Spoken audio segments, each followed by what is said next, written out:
Peace and love, family. Today we in Proverbs 27, and we're going to start at 2. And it says, let another man praise you, and not your own mouth.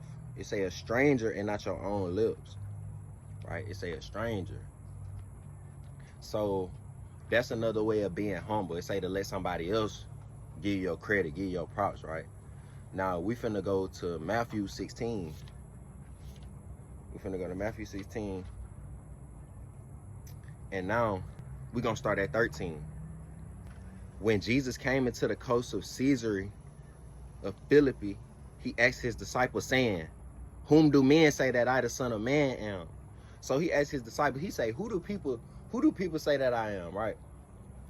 This what they saying, right? We finna see what they said he is, right?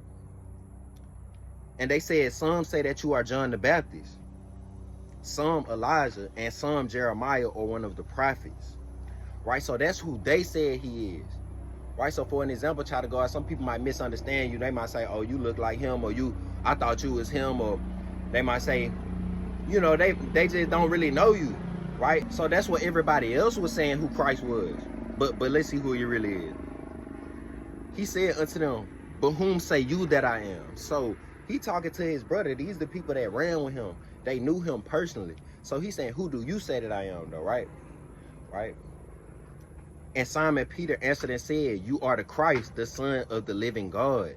And Jesus answered and said unto him, blessed are you, Simon Bar-Jonah, for flesh and blood have not revealed it unto you, but my Father which is in heaven. Let's run that back. He say flesh and blood. So he's saying, you looking at me, that's not why you think that he is Christ. He said, you just looking at him because they say that he just looked like any other dude, any other prophet, you know, John the Baptist. He looked like all these other people in the flesh. He's saying that that's who he looked like.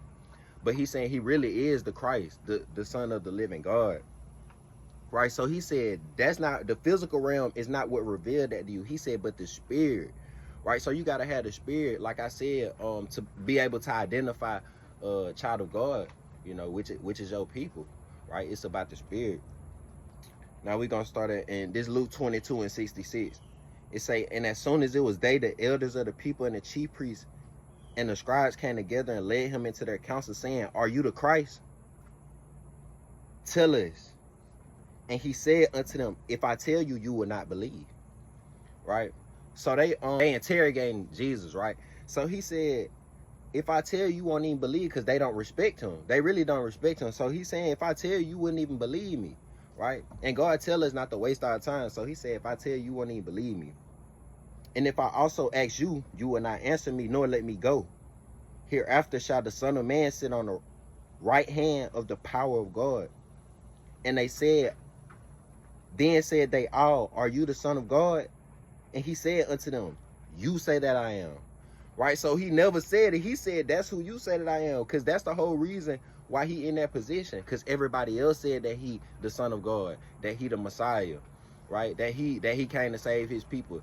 Everybody else said it. That's why he was even in that position. But they so wicked. They wanted him to say it out his mouth, so then they could have the right to do what they did with them, did what they did with him. But they still did it anyway. He said, you say that I am. Right? So Jesus, he taught the Old Testament, y'all. So the Old Testament, we still read that.